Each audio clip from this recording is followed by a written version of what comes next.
everyone, and welcome to Talk Nerdy. Today is Monday, November 25th, 2019, and I'm the host of the show, Cara Santa Maria. This week, I want to thank those of you who made Talk Nerdy possible because, of course, Talk Nerdyism will always be 100% free to download, and that's because of the support from listeners just like you.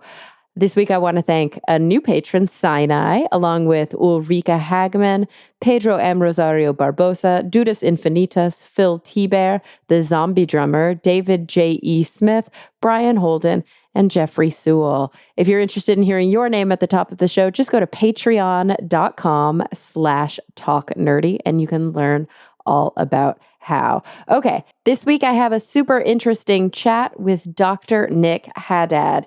He is a senior terrestrial ecologist in the Department of Integrative Biology at Michigan State University and Kellogg Biological Station. And we talk about his brand new book, The Last Butterflies, a scientist's quest to save a rare and vanishing creature. So without any further ado, here he is, Dr. Nick Haddad. Well, Nick, thank you so much for joining me today. Oh, great to be here. So we were talking, this is our third time to try and start. We keep running into snags. But we were talking earlier about the fact that you and I met way back in the day at Science Online, which was a science communication conference on the East Coast in Research Triangle. But now you are in Michigan. You're no longer in Raleigh. Yeah, so I was at North Carolina State University for 18 years and moved here just 2 years ago. And I was hired here to run a long-term ecological research project, but it just so happens, and this gets to the rest of the conversation, it just so happens that I moved to a place that has 3 of the world's rarest butterflies. It's a hotspot for rare butterflies, for better or worse. Oh, interesting. And so, I mean, obviously we're going to get into all of the brass tacks of this, but is it that it just so happened? Is there something specific about Michigan that butterflies are dying there? Is there something specific about Michigan that it's actually a place where dying butterflies are going for respite, like going to be able to be safe? Oh, that's a great question. Well, so why are they doing so poorly? There's 3 critically endangered species, but they're endangered for totally different reasons. And so there's not some, just common feature of Michigan that happens to be causing butterfly loss, but rather maybe it's just because we have the diversity of landscape types that are under threat for just different reasons that cause there to be this number of butterflies. It's not like other places where there are rare butterflies. There is one common threat. I mean, 2 other hotspots are the Bay Area of California and southern Florida, and there's obvious causes why there are so many rare butterflies there. Here, it's not the case. The butterflies that are rare have become rare at different times for different reasons, and I didn't try to move here for to get to those rare butterflies, but here I am. Oh, that's so random. So before you moved, were you actually, I mean, you've been an ecologist this whole time. Were you actually studying specifically butterflies? So before coming here, I've been studying butterflies for 30 years, but they're totally different scenarios where I've worked on them. I mean, the one time was where I started was right out of undergraduate. I had this great opportunity, like one that we all would love, which is to go on a 2-year field research experience in Guatemala in the tropical forests. And I didn't.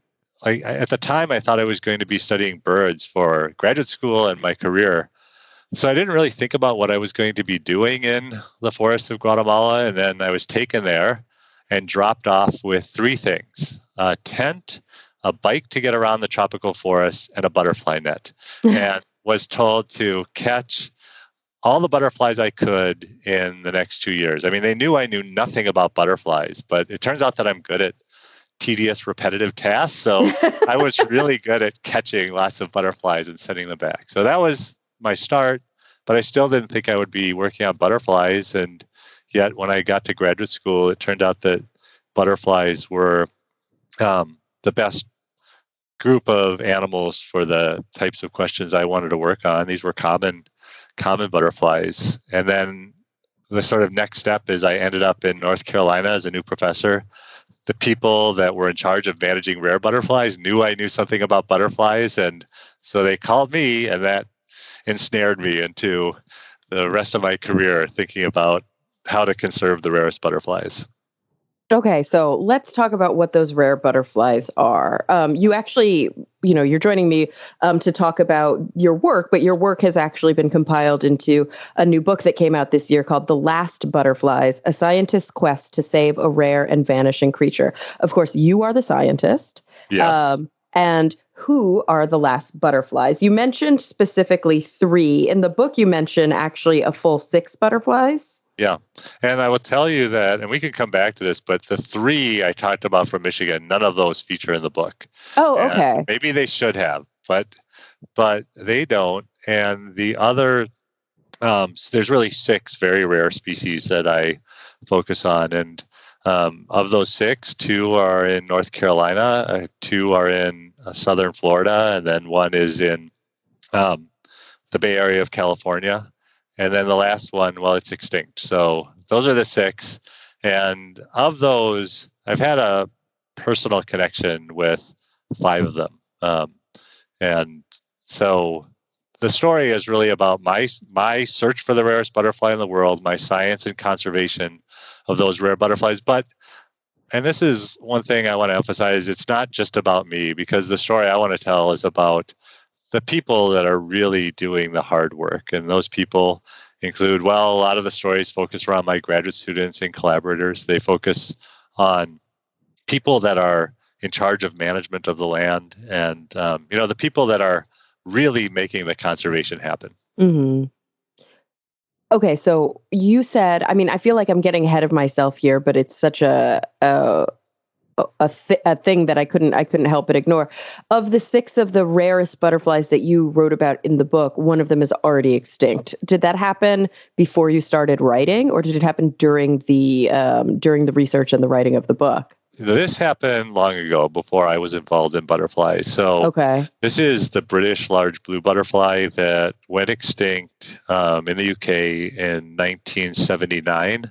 But it itself has just a fascinating story. It's one of the coolest stories in all of biology. It was known to be rare in the late 1800s. And so entomologists were studying it, trying to understand its biology, understanding its decline, and the butterfly kept declining. And it turned out that it had this very, very interesting natural history or biology. And so the conservation biologists were doing what they thought was important. The populations were down to smaller and smaller numbers. And the conservation biologists said, look, we just want to keep the disturbances out of these places. And so they erected fences around the grasslands where the butterflies live. And this seemed to make sense. It kept people out. It kept cows out from grazing the land. But these butterflies they have this interesting relationship with ants. So ants feed on a sugary secretion that the caterpillars produce. It's called honeydew. And then, so the caterpillars provide that, the ants provide protection. But scientists learn this interesting thing that at some stage, the caterpillars are dragged underground to the ants' nests, and they feed on ant eggs and larvae. And so that's unusual for butterflies. Oh, yeah. But so then the butterflies need the ants, right? So the conservationists were fencing off these habitats, and the butterflies were still declining. And the biologists thought if the ants are there, then the butterflies will be there. Like, it's that simple. And there were a number of different species of ants. Well, as the butterfly went extinct, they learned one key feature of this biology, this relationship between the ants and the butterflies. The butterflies needed a certain kind of ant, and that ant only lived in grasslands that were 2 inches high. Right? So how is it that those grasslands are maintained 2 inches high? Well, it's things that eat plants, herbivores, and those have been driven off the landscape. So what herbivore was left? Cows. Exactly the thing that was kept out of the conservation areas. So without that, without the cows or other animals eating the plants, the habitat became unsuitable. The butterfly went extinct. Oh no. I mean, it's one of those really perfect stories, those perfect examples of these like human interventions, these real desires, and I think in some ways very noble and very honest desires to try to help something that we know deep down fundamentally we probably screwed up to begin with. Yeah, well, we did. Yes, in all cases we did. In that case, we definitely did. But to try and, help something, bring something back, protect something, increase its numbers, and not fully understanding the ecological complexity, we actually end up accelerating its loss. You know what? I'm glad you brought this up because I just brought up an example that I was not involved in of a species that went extinct. But frankly, I've made the same mistake with other rare butterflies. And so I'll give you one example. Here I am, a new professor at North Carolina State University, and there was a group in charge of one rare butterfly. And that group, it turned out, was the Army. There's a butterfly that lives only on one Army base, Fort Bragg Army Installation. The butterfly is called St. Francis satyr. And I was called in to do research on it and protect it, help protect it. Well, here I am coming in. I'm a conservation biologist. I'm a scientist. Like, who better to lead this butterfly's conservation? I mean, it just seemed like the perfect scenario. And so what was my first course of action? I decided, nature has kept this butterfly persisting for so long. I mean, it's dwindling in numbers, it's endangered, but if we just keep people out, then nature can run its course. And then what happened? Year after year, I saw butterfly populations being lost, one after the other, until there was one left. And it turned out that here I am, the conservation biologist scientist that is on watch over these butterflies. I'm watching it go extinct. And what was I doing wrong? Well, it was the same kind of scenario. Turns out that these butterflies, like, there's no stable habitat where you can just kind of leave things as they are. This butterfly needs natural disturbances. Now, this butterfly, St. Francis satyr, it lives in wetlands, so an open grassy wetlands. What keeps the grassy wetlands open? Well, it's two forms of disturbance. Beaver that create dams, and then these butterflies can't swim, so it's really when the beaver leave the dams that this grassy wetland grows in. And then when shrubs and trees grow in, fire can burn through these landscapes and keep the trees and shrubs out. So the butterfly's food is there. I should have mentioned, it's a grassy plant called a sedge. Well, finally, after I watched population after population being lost, I realized these butterflies actually need this disturbance to persist. And so the idea would be to get beaver, making habitat for these butterflies, but you can't control beavers. So what did I do? Well, it turns out I have an endless source of energy, which is undergraduate students. And they were the ones who helped basically recreate dams and get rid of trees, doing essentially what beavers do. We had a lab full of beaver. But and so we made it happen. But can I tell you, like, the one fundamental thing that really, I don't know, the real mistake. Let me tell you the real mistake I made.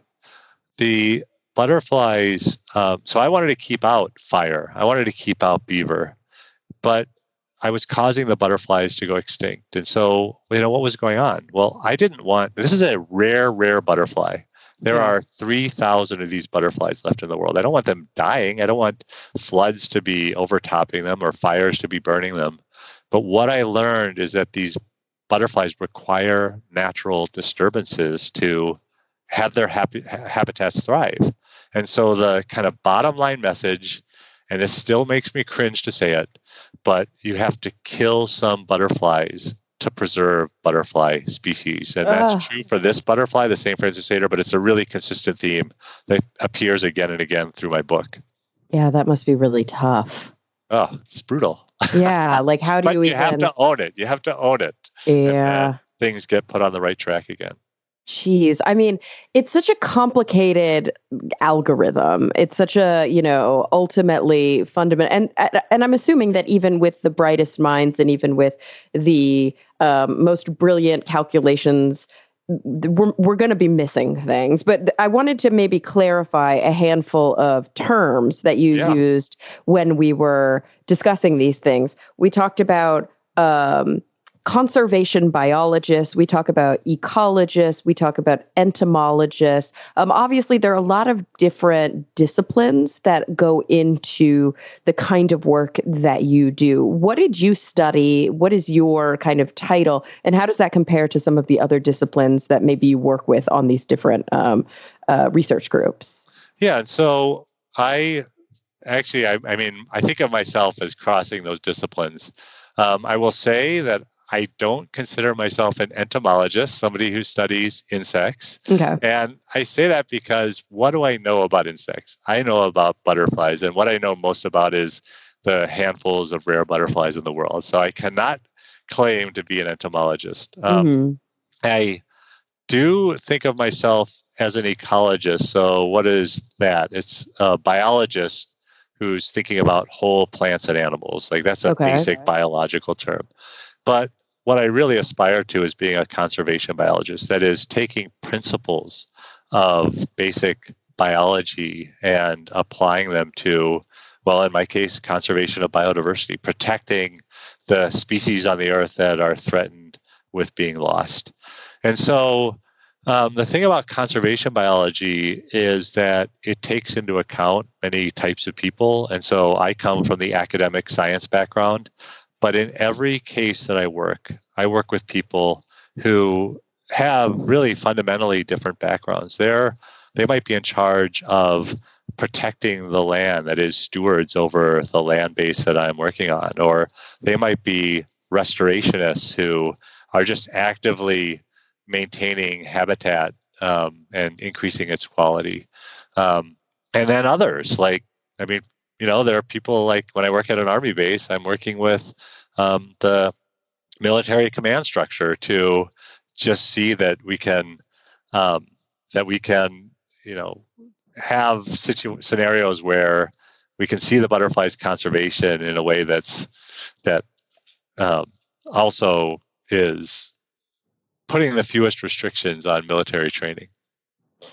Is that, I mean, I have to ask, what is it like working with a group that we don't think of as historically necessarily maybe prioritizing ecology? The Army has other things going on.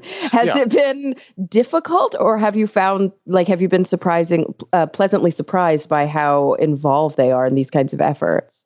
So the military has been totally supportive of my work. And I'll say two things there. One is that military lands are, if you look at them across the United States or the world, they're huge land areas. Mm-hmm. But the military is maintaining them to replicate natural environments that soldiers might encounter in the field. And so it's this fascinating scenario where you might think that there's lots of destruction going on, yet what the military wants to maintain is roughly what nature is like. And so there can be times that, many times that what the military wants is what conservationists want. And there's a fascinating story here. I don't know if you're willing to hear out stories about birds, but they reflect on what happened with the butterfly. Because where I work at Fort Bragg, there's another endangered species, the red-cockaded woodpecker. Mm-hmm. And it was going extinct and or declining in abundance. And that caused huge clashes in the 80s and into the 90s of the military with conservationists. And it's because they were really having to restrict their the military activities to try to conserve the bird. But the interesting thing is what the bird needed. It lives in a pine savanna where fire naturally would pass through frequently. The bird needs that. The military at the time didn't want to see that. And so what happens when you don't burn areas? They become overgrown with shrubs and vines and places that no soldier really wants to work. And it turned out that when this fire restoration happened, it was better for the birds and it was better for the soldiers. It was like a win-win. It started as a clash and then it turned into something that benefited everybody. And so with the butterfly, now I come along 10 years later, 10 years after these issues had been worked out. And I think the Army saw how they could do their training and also, see the butterfly being conserved. The one place that is the most interesting for me is the concentration of the butterflies is not just on this Army base, but it's in the artillery range of this Army base. And so it's this bizarre situation where, when I thought, when I first was allowed, I'm one of the few civilians allowed into the artillery range because of this butterfly. And when I first walked in, well, what would you think of? What would you think that you're going to see if you walk into artillery range? Shells everywhere. I don't know. Yeah, just like garbage, basically. I mean, I wouldn't think it would be too dirty, but that there would just be metal all over the ground. So that we see some of that. But I also thought, I mean, these are like, ordnance falling out of the sky. I thought I'd be walking into a moonscape, like just everything that everything would be dead. Yeah. Everything would be dead. So I walked in. We do see some of that shrapnel from ordnance sitting around. We're not allowed in the areas that are, I mean, there are dangerous areas where I would not be allowed, but there's sort of a buffer where we see some of that. But what we were really walking into is environments that, well, frankly, this is in North Carolina, the Army base. These are the nicest environments in North Carolina. I mean, people would think of, I don't know, think about what you think of when people go to natural areas in North Carolina. They go to the mountains, they go to the ocean. But here we are just between those two, and we're walking into these beautiful places. And why do I say that? Well, they're beautiful to me because the butterfly's there. But it's not just the butterfly. We see this rare bird I was telling you about, Venus flytraps, pitcher plants that are waist or chest high, and all sorts of other rare things that, just don't thrive outside. They thrive inside. Well, why is that? It's because the artillery ignites fires, and those fires burn through the landscape. Well, this whole landscape is adapted to frequent fires that would historically have been started by lightning. And so the artillery does a better job of conserving habitat than people do outside the artillery range. I mean, it's just a fascinating scenario. All right, guys, let's get back to the show. I can't imagine how, between all of the work that you've been doing, all of the different species that you've been interested, and the bizarre kind of and interesting, I don't know what you would call it, connections with human attempts at maintaining these kind of ecological spaces. How did you even choose what should go into your book? I mean, it's called The Last Butterflies. You talk about 6 different species, one of which is already extinct. In terms of rare, A, what does that word mean? And B, how is something more rare than something else? So I'll tell you what I settled on, but and I'll give you then some of the background, how I arrived at this. But what I settled on is the number of adult butterflies that could be counted or had been counted. So I went with number. I thought that was the most intuitive, and it was the easiest thing to measure and make a comparison based on. I mean, I thought about using things like the area occupied by a butterfly, or the likelihood of finding a butterfly, or it could be something about its evolutionary history and how unique that was. But I just thought the number of butterflies was a intuitive and reasonable, definition of what was rare. And so that was my goal. So I'll tell you that when I got into this originally, when I worked on, for example, the St. Francis Hater butterfly, I was working on one species. I never thought I would work on more. But once you've worked on one, then people start seeing you as somebody who knows something about rare butterflies. And so they start calling and say, oh, we need help with this other one. And that's what dragged me into others. But so then when I set out to write the book, I thought, all right, I've worked on really rare butterflies. I'm going to weave this into a story about my search for the rarest butterfly in the world. And so that was the starting point. And for the butterflies I've studied, I intentionally had measured their numbers, their population sizes, so I knew how many there are in the world. And then I just did a search on all the lists of species that are imperiled with extinction, of conservation interests, and asked, how many individuals of those butterflies are there? And so that's how I got to the group of butterflies I see. And before just going on to tell you about those and their numbers, I'll say that there's a whole group. In fact, the greatest diversity of butterflies is missing from even being considered in this list, and that is tropical species. I mean, we just don't know the numbers of those butterflies. And so just as an example, when I was just after undergraduate, I was left in Guatemala to catch butterflies, and I caught one. I learned later that was a new species of butterfly and a new genus of butterfly. So, this is like, what does that mean, a genus? So an ostrich is a species in its own genus, and an emu is a species in its own genus. So here I'm thinking, all right, I've caught the ostrich of the butterfly world, and I'm wondering, what's this thing going to be named? And so I'm reading on in this article about what it's going to be named and thinking, this is going to be the coolest thing. I can't wait. I'm like on the edge of my seat trying to get to, what the butterfly's name. And I get to it, and the name of the butterfly is Inglorious Mediocris. And so here I am with the how could my butterfly be named that? But that's what it is. But the reason I bring this up now is I caught 2 of them. There have been 3 more captured ever. So there's 5 known individuals. But is it that rare?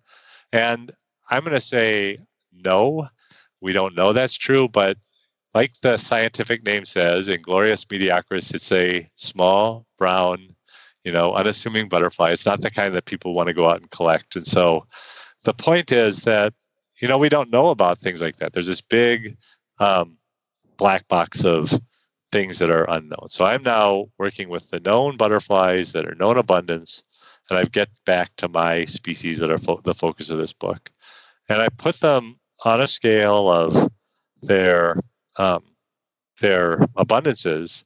And the most common of the rare butterflies I looked at numbered in the around 10,000 to 20,000. And then if we go down from there, butterflies numbered into the thousands. And then the rarest butterfly numbers into the hundreds. And so, what does this mean? I mean, does thousands seem like a big number to you?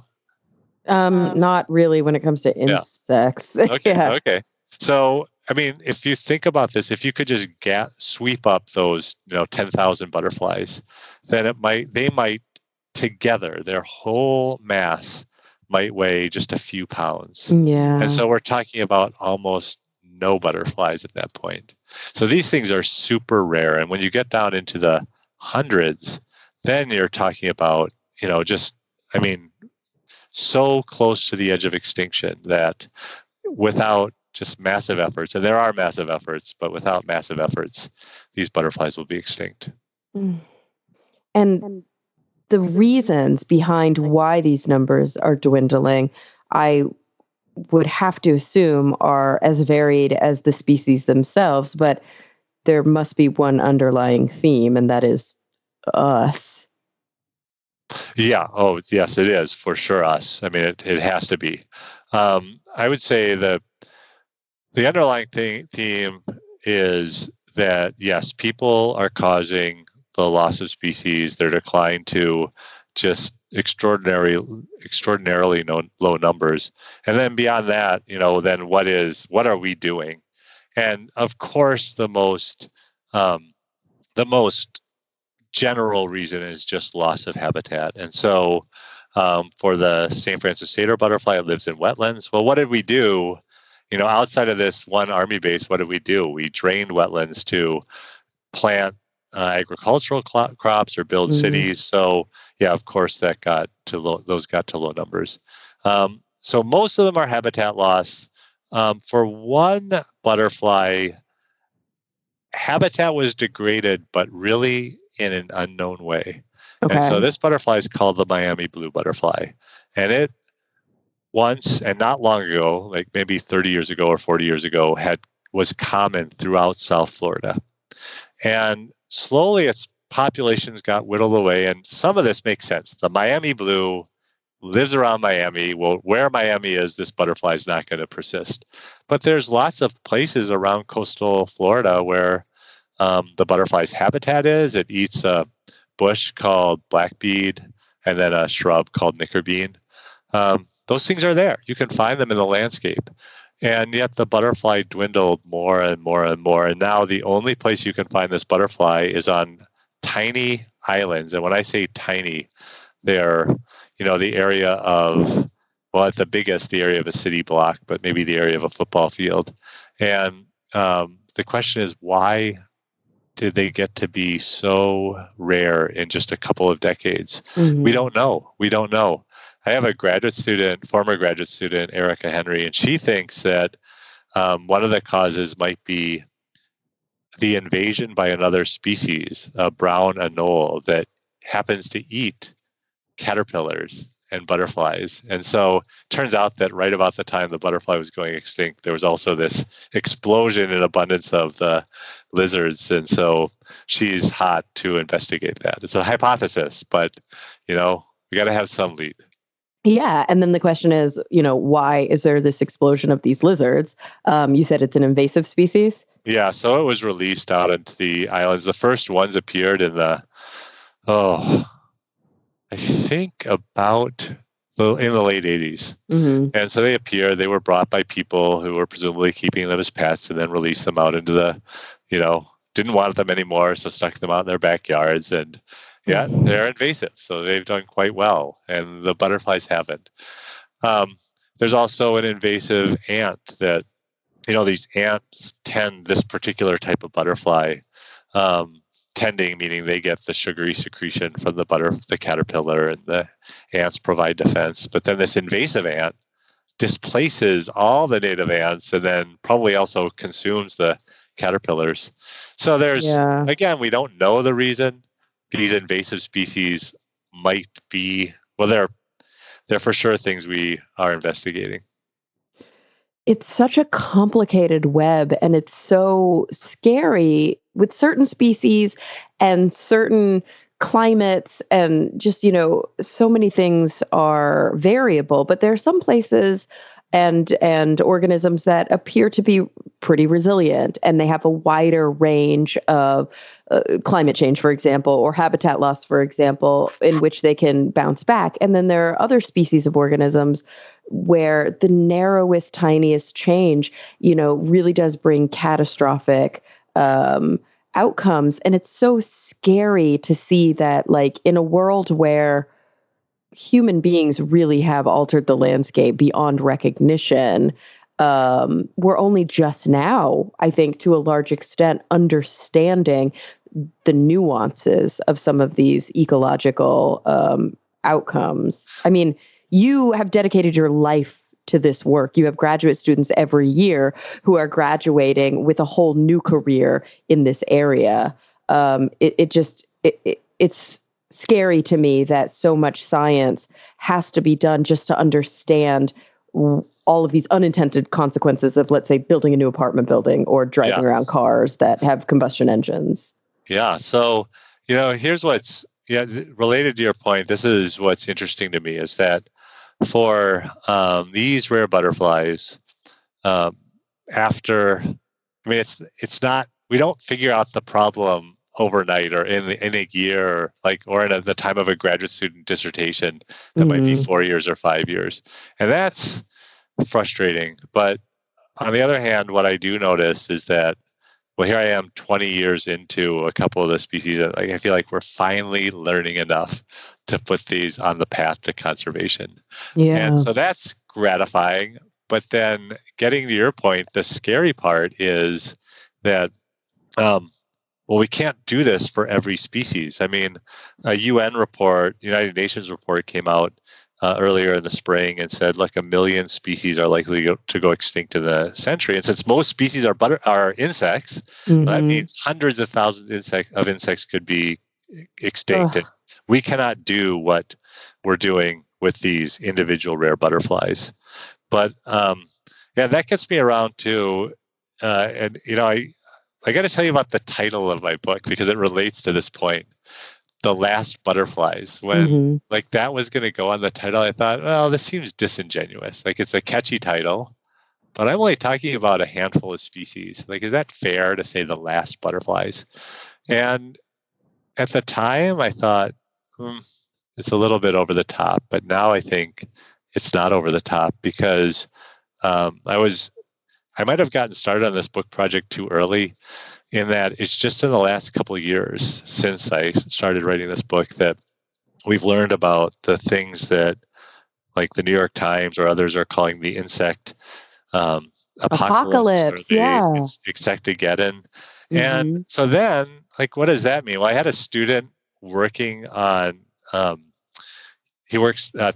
Weprick, he works on butterflies from across the state of Ohio. So it turns out there's people there that have collected data from across the state for 20 years and where people go out every week and take samples of butterflies. Okay. And that's the sort of start. But at the end, what Tyson found is if you add up all the butterflies that were observed on each day of these surveys, that the numbers have decreased over that 20-year period by a third. So if you were to go out and see 10 butterflies in your backyard, 2 decades ago, now you're going to see 7, and the trend is downward. And so the point is that there's this huge group of butterflies that is headed downward. It's not just the 1 or 2 rare butterflies. It's not all butterflies, but it's a big group. And then the question is, well, why? Why are these insects, whether it's butterflies or a broader group, being affected? And the truth of the matter is we can't point to any one thing. And so it makes their conservation really, really difficult. And of course, there's this other kind of, and hopefully I'm not like holding up a mirror or anything, but there's this other real concern, which is, like you mentioned, this kind of insect apocalypse or this like million species going extinct, most of which, obviously would be insects. And butterflies we think of as like charismatic. They're beautiful. People love them in their yards. People have an affinity for them. They're, heavily utilized in art and different motifs. But a lot of insects are, as you mentioned before, when you were talking about the kind of boring butterfly, a lot of insects are not very charismatic, or they're ugly, or they're scary, or we have kind of a negative emotional experience with them. And I mean, think about how those organisms are going to fare, because without driven conservation efforts, which I think are emotionally driven to a large extent, how are we going to have the will to work to save a species that is, a quote unquote yucky species? Yeah. Oh, yucky. That's just a few of the insects. There's hopefully not too many that are yucky, but you're right. I agree. I love insects, but so many people don't. There is a big group, and those are like the pest things and, the whatever stuff that gets in our houses or gets in our way. That's a pretty small number, but you're reminding me of a conversation I had yesterday. My student Alice Puchalski she studies moths, and so I know nothing about moths. But then the people in the car were professors and students asking her what she's going to do. And then they got around to the same question, like, are there rare moths and what do we know about their conservation? And she said, we just don't know. And it's for the same reason that you brought up, like, they're at night, fly at night, or they're things we don't want in our houses or whatever. They're just not very colorful. They're not very pretty, there's that. But there are a lot of pretty moths too. There are, but there's also a great diversity of them, but that comes back to your point about butterflies being charismatic, and compared to many other insects, and because they're the group of insects we know by far the most about as a group. There are people collect butterflies, or they just know them. You can get a field guide for butterflies and know what's in your backyard. And because of that, there are then big programs that get people involved, citizen science programs that where people count butterflies across whole regions, and they do it every year. And so we know something about butterfly decline. And so then that comes back around to your point about the insect apocalypse. What we know about the insect apocalypse is really what we know about butterflies and butterfly decline. We know so much more about butterflies than everything else. So that's one side of it. But the other side is there's no reason to think that other insects aren't responding in the same way to butterflies. So if all butterflies are declining, well, all other insects are responding to the same stressors. And so it should be a good indication of the loss that's happening. Yeah, in your book, you focus on these six species, but then in sort of the second section of your book, you do tell a little bit of the story of the monarch, which is, in many ways an iconic species, and a species that we often think of as being perfectly abundant. We see them everywhere and they're fine. I was hoping that maybe before we go for the day that you could tell us a little bit about, the fate of the monarch. Where is it now, and where is it heading?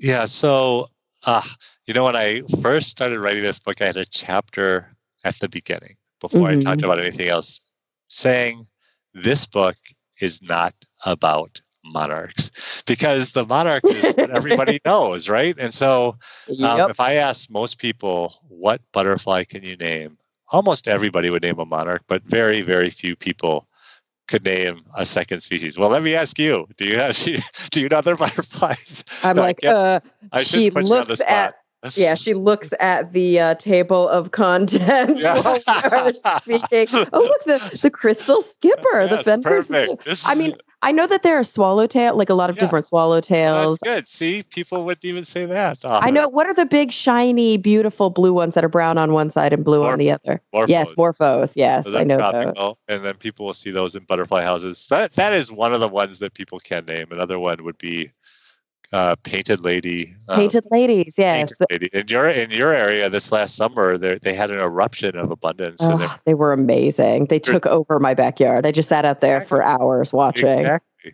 Yeah.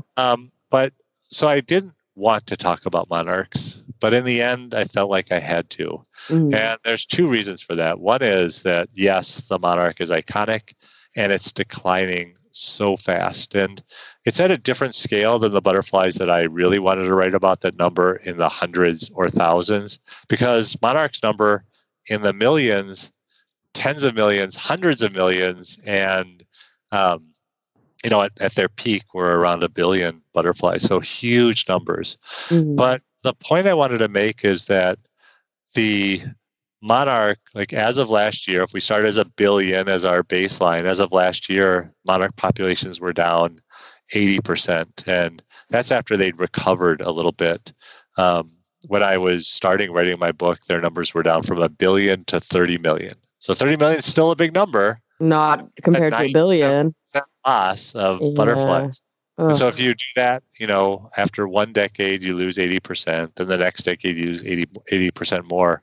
Well, you're in this scenario where one of the world's most common butterflies can go extinct. It's like the other iconic extinction that, I teach about in my undergraduate class, is the passenger pigeon. That was one of the most common birds in the world. And then all of a sudden it's extinct. And so that's possible. But what really got me into including this chapter on monarchs is not the one we mostly think about. That is the eastern monarch that migrates, up to my area in the summer, Michigan, but then migrates down to Mexico in the winter. Now they're in Mexico. Yeah. That's the one we think about most, but there's another group of monarchs in the West. So you might actually be able to go see some of these on the coast. They fly to the coast to overwinter, and then they fly out across the Central Valley of California and then up through the West during the summer months. Well, this butterfly, the Western monarch, has gone from in the millions to last year reported 28,000. Oh, gosh. Now, 28,000. So I told you the butterflies in my book number in the hundreds to thousands to maybe in the low tens of thousands. Well, guess what? If I started this book today, the Western monarch would be a featured chapter in this book because it's so rare. I mean, it's really on the precipice. It's hard to see how it's going to recover. Jeez. I mean, how do you stay positive through this writing? Like, is there a silver lining? Are you starting to see some of the fruits of the research labors that you and your colleagues are putting into this, like coming up with new conservation strategies?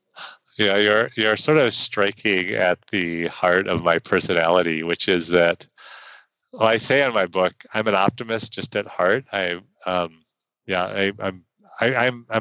so much of an optimist that I really think I'm an over optimist, like an unrealistic level of optimism. So then it's hard for me to write a book called The Last Butterflies that really just has such a sad, pessimistic tone.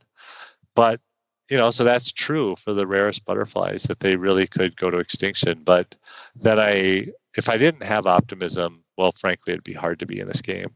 Mm-hmm. And I do see some optimism in that with some of the butterflies, I do feel we're turning the corner and finding ways to see their populations at least be stable, if not growing. I mean, we really want them to be growing. But why do I see that? I mean, the hard part is that this takes effort. I mean, it takes effort in that it's, well, in time, decades long research program, that it takes effort in actually doing the, labor of restoring habitats. There's other kinds of efforts that we're looking at in the future, like some of the rare butterflies that occur in coastal areas or on islands, moving them to new places on higher ground. It takes effort.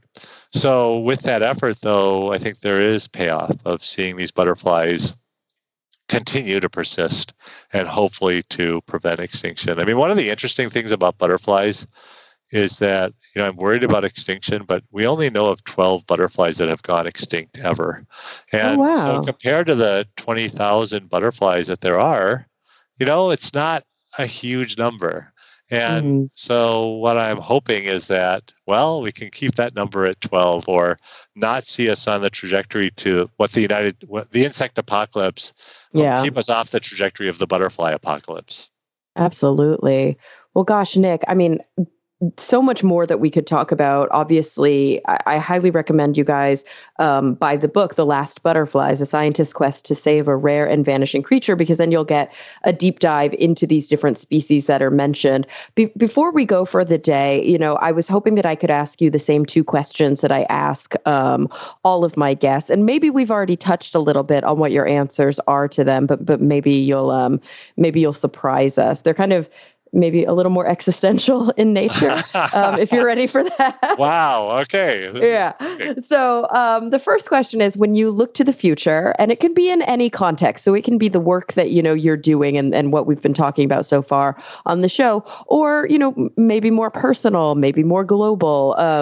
When you look to the future, number one, what is the thing that really does keep you up the most at night? That even though you are kind of an eternal optimist, what are you maybe a little bit pessimistic about or, really deeply concerned about? But on the flip side of that, what are you genuinely excited and optimistic about when you look kind of forward? So, yeah, it's hard not to look into the future and see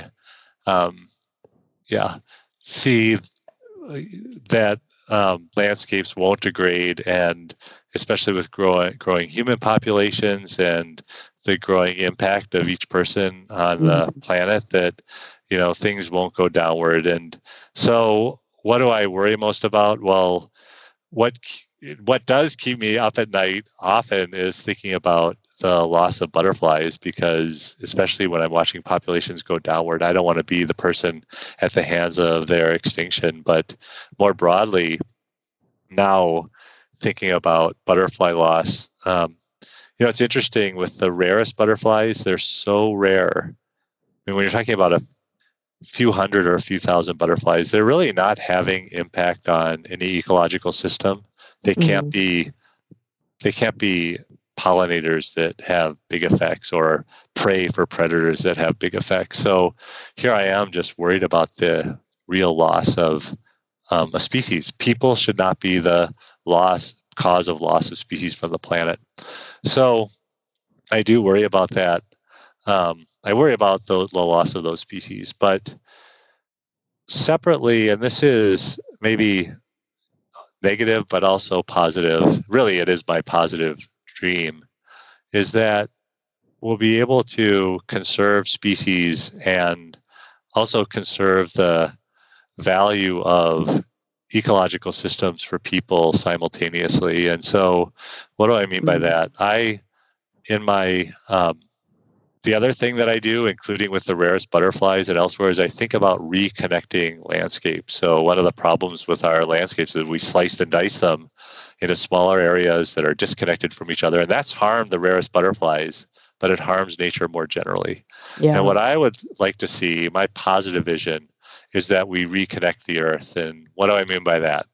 It means conserving areas that are along rivers and streams that then provide connections, little arteries through landscapes, or connect natural areas that are separate from each other, but where people can see the benefits of connecting from one place to the other, because that will conserve things that benefit people.